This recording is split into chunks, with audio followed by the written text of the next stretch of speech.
Hello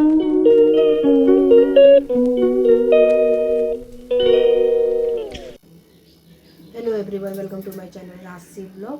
आज नवरात्रा का 5वां पूजा है और दोपहर से मैं अपना ब्लॉग शुरू कर रही हूँ। और दोपहर में दोपहर में पूजा तो सुबह होती है, तो दोपहर में जो खाते हैं पूजा के बाद, मैं वही मखाना भून रही थी, फल वल काट रहे थे, तो यहीं से मैं अपना ब्लॉग शुरू कर रही हूँ आज। सुबह का पूजा समाप्त होने के बाद मैं किचन में आ गई थी टुक टुक के पापा के लिए फल वल काटने के लिए, मखाना भूनना और चाय बनाने के लिए।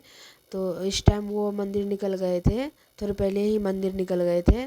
और मंदिर वो हर रोज़ जाते हैं, पूजा सुबह का पूजा करके शाम का पूजा करके वो हर रोज़ 2 बार तो जाते ही हैं मंदिर। तो इस टाइम वो मंदिर गए हुए थे और मैं फल वल काट रही थी, अपने लिए भी कुछ काटे और फिर मैं अपनी बेटी के लिए सेब को ऊपर से भी छील लेती हूँ, क्योंकि वो बिना छिला हुआ सेब नहीं खाती है। तो उसके लिए भी काट रही थी।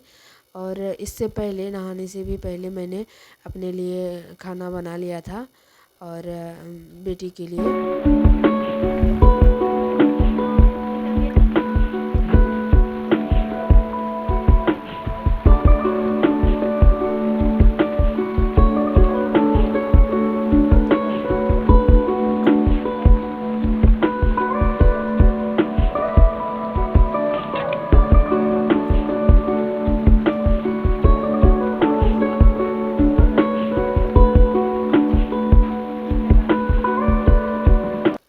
फल काटने में थोड़ा टाइम लग गया था और तब तक मैं टुक टुक के पापा मंदिर से आ गए थे। मंदिर पास में ही है, ज़्यादा समय नहीं लगता है, कैंपस के बाहर है, बस जस्ट रोड के साइड में है, तो दूरी नहीं है। तो मंदिर से आ भी चुके थे, मैं काट ही रही थी फल को कि वो आ भी चुके थे मंदिर से।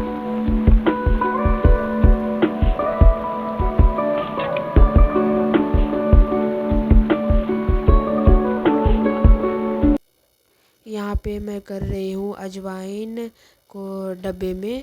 और जब कभी भी मेरा कोई भी राशन ख़त्म होता है तो मैं उस डब्बे को एक बार धो लेती हूँ अच्छे से और उसको धूप में सुखा लेती हूँ।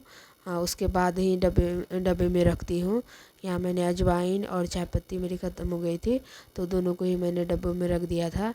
उसके बाद मैं छत पर से कपड़े भी लेके आई थी और उसके बाद मैं खाने की तैयारी करने लगी। और यहाँ पे मैंने दाल बना के रखा था और सब्ज़ी काट रही थी। सब्ज़ी जब से नवरात्रा शुरू हुआ है तो मैं हमेशा से ये सोचती हूँ कि कोई ऐसी सब्ज़ी बनाऊँ जिसमें लहसुन प्याज की कोई ज़रूरत नहीं पड़े और वो अच्छे पे बने। तो ऐसे में ये परवल की सब्ज़ी अच्छी बनती है, बिना इसमें लहसुन प्याज की कोई ज़रूरत नहीं पड़ती है। आप नहीं भी डालोगे तो ये अच्छी लगती है ऐसे सूखे मसाले डाल के। तो मैं यहाँ वही काट रही थी, परवल को काट रही थी और इस परवल छौंकूँगी। और दाल मैंने बना लिया है, तो उसके बाद चावल बनाऊँगी तो मेरा खाना हो जाएगा।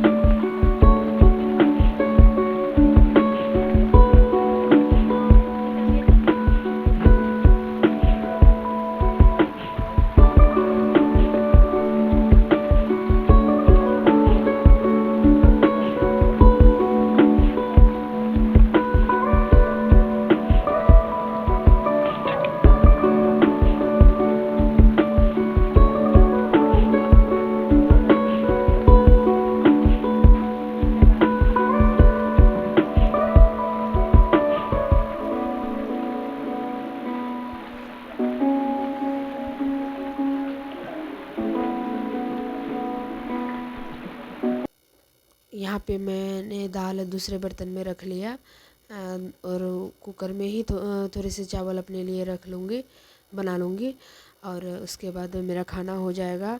अब तक मैं शाम की आरती हुई नहीं थी, अब इसके बाद शाम की आरती होगी और उसके बाद मैं गैस की सफाई करूँगी।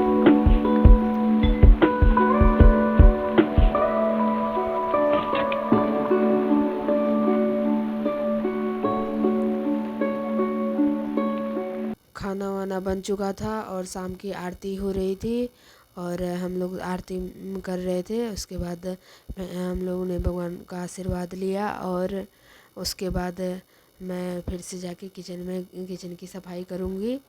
और ये वाले धूमन जो अभी जलाते हैं पूजे में, इससे पूरा ऐसा लगता है कि जैसे हवन हुआ हो घर में।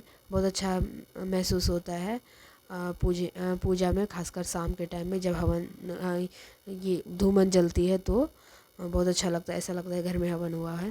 तो इसके पूरा घर भी धुआं धुआं अच्छा लगता है, अच्छा महसूस होता है। पूजा के दिनों में ऐसा होना भी चाहिए। तो यहाँ पे फिर पूजा के बाद मैं आ गई थी, शाम की आरती के बाद मैं आ गई थी किचन में। खाना भी मेरा बन चुका था, तो मैं गैस की सफाई कर रही थी क्योंकि व्रत वाले दिन में ज़्यादा समय मैं गैस गंदे नहीं रखती हूँ, तुरंत ही साफ़ कर देती हूँ। कभी चाय बनाने की ज़रूरत पड़े, कुछ भी व्रत में जो रहते हैं तो उसे साफ़ सुथरा गैस पे ही बना के देना चाहिए। तो इसलिए मैं लेट नहीं करती हूँ, तुरंत ही साफ़ सुथरा कर देती हूँ। तो यहाँ मैं वही गैस साफ़ कर रही थी और उसके बाद व्रत वाले आटा की रोटी मैंने बना के दिए टुक टुक के पापा को।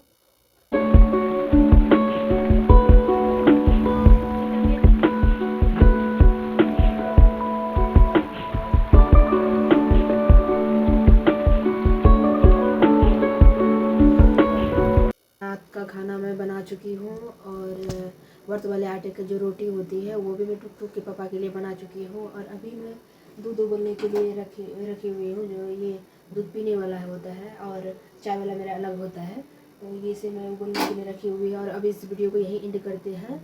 अगर वीडियो अच्छा लगा हो तो वीडियो को लाइक करें, चैनल को सब्सक्राइब करें और कमेंट करें, शेयर करें। थैंक